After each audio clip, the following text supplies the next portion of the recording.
Selamat siang, salam sehat dan semangat kepada seluruh mahasiswa bidan yang semangat belajar maksimal bersama optimal dan saya pada saat ini. Baik, kita akan membahas kasus kita. Di sini saya akan bacakan kasus, kita sama-sama coba menjawab apa ya pertanyaan ini.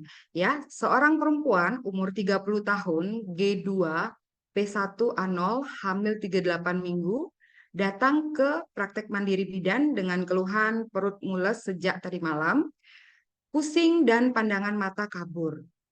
Hasil pemeriksaan didapatkan TFU 30 cm, DJJ 140 kali per menit, tekanan darah 170 per 100 mm Hg, dan udim kedua ekstremitas.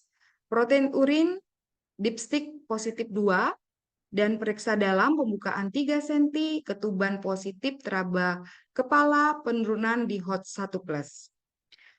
Pertanyaannya, apa tindakan yang paling tepat pada kasus tersebut? A. Pemberian diazepam. B. Pasang oksigen observasi kemajuan persalinan. C. Pemberian loading dose mg4 40% 4 gram lalu rujuk. D. Pemberian maintenance dose mg4 40% 6 gram lalu rujuk. Pemberian yang pemberian loading dose mg4 40% 6 gram dan observasi kemajuan persalinan.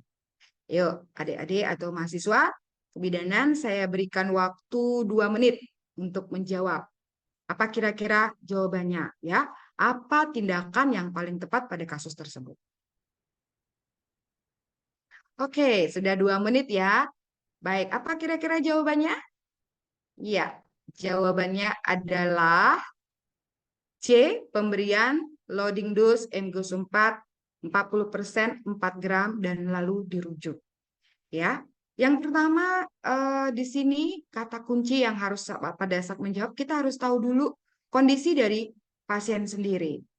Bahwa pasien ini hamil 38 minggu, ada di PMB, kemudian DJJ-nya baik kondisinya, ibu merasa pusing, pandangan matanya kabur, ya, tekanan darah 170 per 100, dan protein urin positif 2.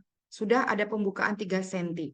Jadi, kata kunci di sini adalah penanganan preeklamsi di praktek mandiri bidan untuk cegah kejang. Karena di sini sudah tensinya tinggi ya. Nah, jawabannya tadi C. Kita tahu bahwa preeklamsi ini adalah hipertensi yang baru terjadi pada kehamilan di atas usia 20 minggu, disertai dengan gangguan organ.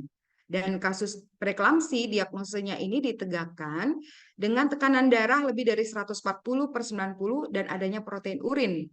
Namun kalau nggak ada protein urin bisa satu dari gejala atau gangguan sebagai trombositopeni, gangguan ginjal, gangguan liver ya. Di sini ada creatinine serum yang untuk gangguan ginjal, liver peningkatan konsentrasi transaminase 2 kali. Kemudian bisa ada udem paru, dia didapatkan gejala neurologis, stroke, nyeri kepala dan gangguan visus. Tadi pasiennya dia sudah mengatakan nyeri kepala ya. Dan gangguan pertumbuhan janin, bisa oligohydramnion atau fetal growth restriction. Nah, pasiennya tadi untuk bayi tidak mengalami gangguan ya, stroke pertumbuhan janin, kondisinya juga bagus di jijinya dan TFU-nya 30 cm. Tapi kita tegakkan bahwa pasien ini mengalami preeklamsi yang kita akan cegah untuk kejangnya. Ya, tekanan darah tadi 170. Nah, pembahasannya di sini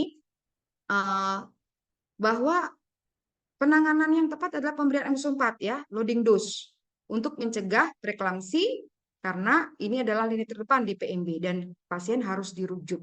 Seperti itu. Jadi pemberian ini mg4 adalah satu-satunya obat yang paling bagus direkomendasikan di lini terdepan sebagai profilaksis juga untuk pasien eklamsi, preeklamsi berat dan juga pilihan utama dengan preeklamsi berat dibandingkan dengan diazepam atau phenytoin ya. Jadi ini memang nanti pemberiannya secara lengkap dicampurkan dengan 100 cc NaCl dan diberikan selama 30 menit baru kemudian maintenance dose dan itu harus dipastikan antidotumnya ada syarat-syaratnya yang untuk diberikan. Demikian yang bisa saya sampaikan untuk soal ini. Semoga mahasiswa bisa menjawab dengan baik. Jadi definisi dari ini. Terima kasih.